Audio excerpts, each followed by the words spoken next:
So I'm pretty sure we're all familiar with the story of the Sega Dreamcast and how it didn't do so well when it was put up against the PlayStation 2, which forced Sega to drop out of the console market and go third party. The 20-year anniversary of the Dreamcast getting discontinued is coming up very soon, March 31st, 2001. I'll definitely be making a video focusing on the Dreamcast and the legacy that was left behind, so be sure to stay tuned for that. But it seems like so many of us are familiar with the story of how Sega's journey in the home console market came to an end, but not a lot of us know how it got started in the first place. So that's what I'm going to talk about in today's video. And the reason why the title of this video is Sega's Forgotten Console is because it seems like most people are under the assumption that Sega got started with the Master System, which was Sega's console going up against the NES, and of course that didn't turn out so well because at that point Nintendo had already established a strong monopoly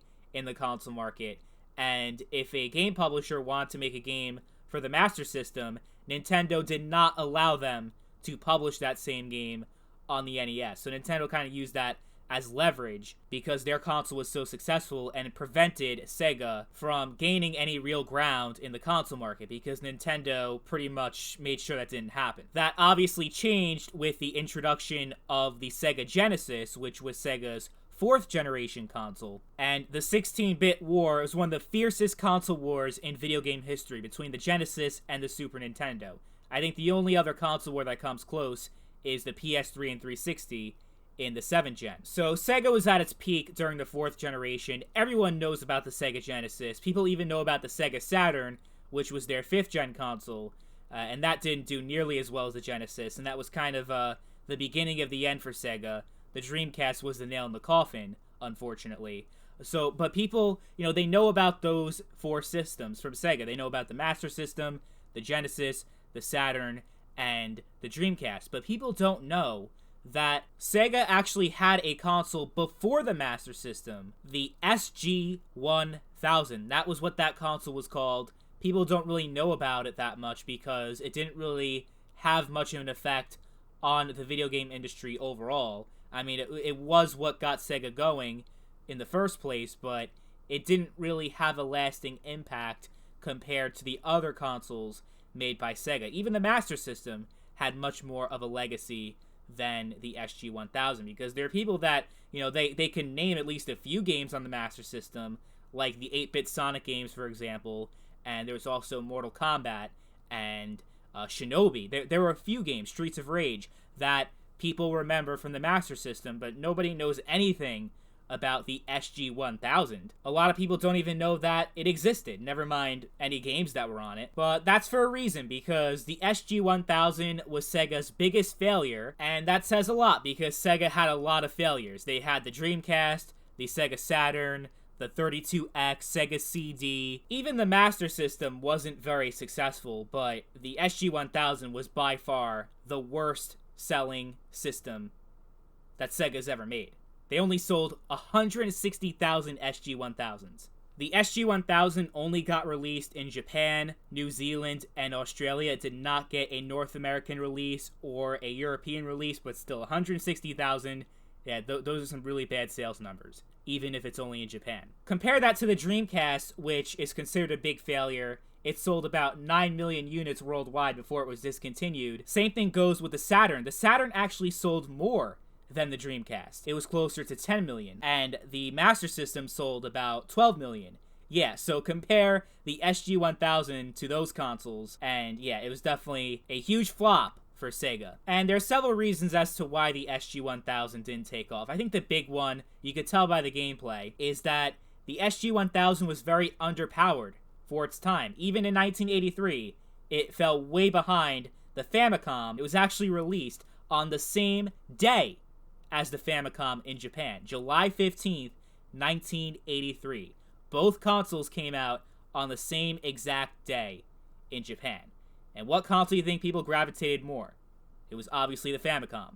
Because the Famicom, it was more powerful, it was more impressive, and it had more meaningful games in its library than the SG-1000. Nintendo was also more well established in the Japanese home console market. They actually had experience with home consoles before the Famicom. They had the Color TV game. That was Nintendo's first generation console, which came out in 1977. And that was the first console that really became successful in Japan. The console market prior to that point wasn't very well established until Nintendo came along. So Nintendo was already a formidable force in the home console market before the Famicom was even out. Compare that to Sega, who, I mean, they didn't have any experience in the home console market before.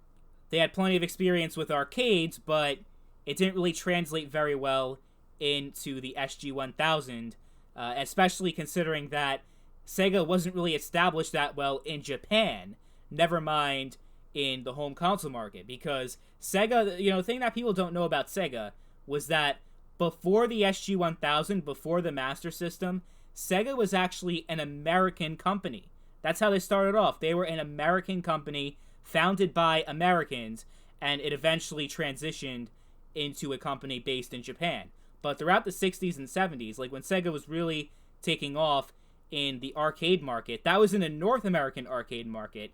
Chances are, in the early 1980s, most Japanese people had no idea what the fuck Sega was. Never mind that they had a console, you know what I mean? But the reason why Sega got involved in the Japanese console market to begin with is because, well, yeah, I mean, Nintendo was already well established in that market with their Pong console, but it was definitely less established than the market was in North America, because in North America, you had Atari, you had Intellivision, you had all these different companies competing for shelf space, so Sega felt like they had no chance trying to get involved in the North American console market. But in Japan, they felt like they had a better chance of succeeding. Plus, their arcade business in North America was not doing so well. Around 1982, 1983, the entire video game industry in North America crashed, which included arcades. About 1,000 arcades throughout the United States shut down, so Sega had to look into new opportunities. And eventually, the entire North American arcade business for Sega was sold off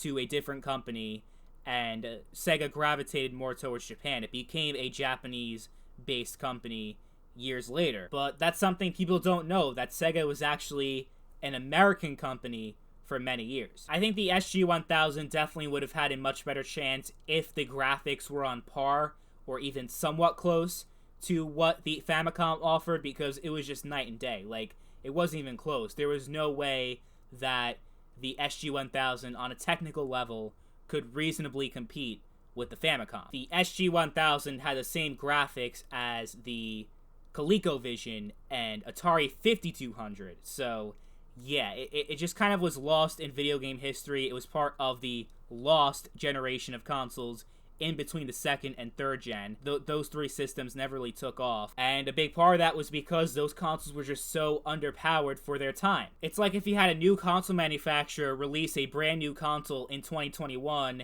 and it was barely as powerful as a base PS4.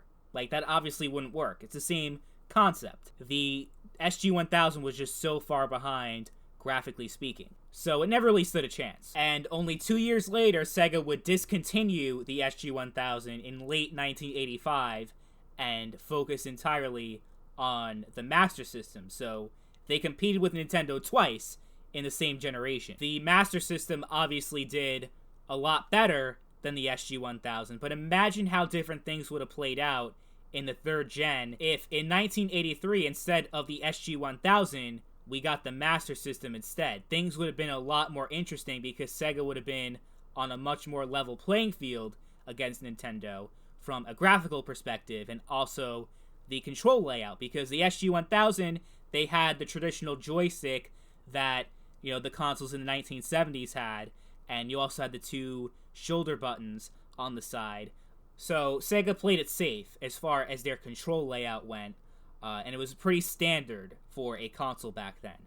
Compare that to the Famicom, where the controller for that system was so revolutionary. The D-pad is one of the most important inventions of video game history, and it completely changed the way that video games will be played forever. Yeah, Nintendo just had a lot more going for them in 1983 than Sega did at that time, so it would take a lot more time before Sega would finally establish themselves in the home console market. It wouldn't really happen until 1989, with the release of the Genesis. That's when Sega finally found themselves in the home console market, when they finally started to become a globally recognized brand, but it took them a long time to get there, and it all started with the SG-1000.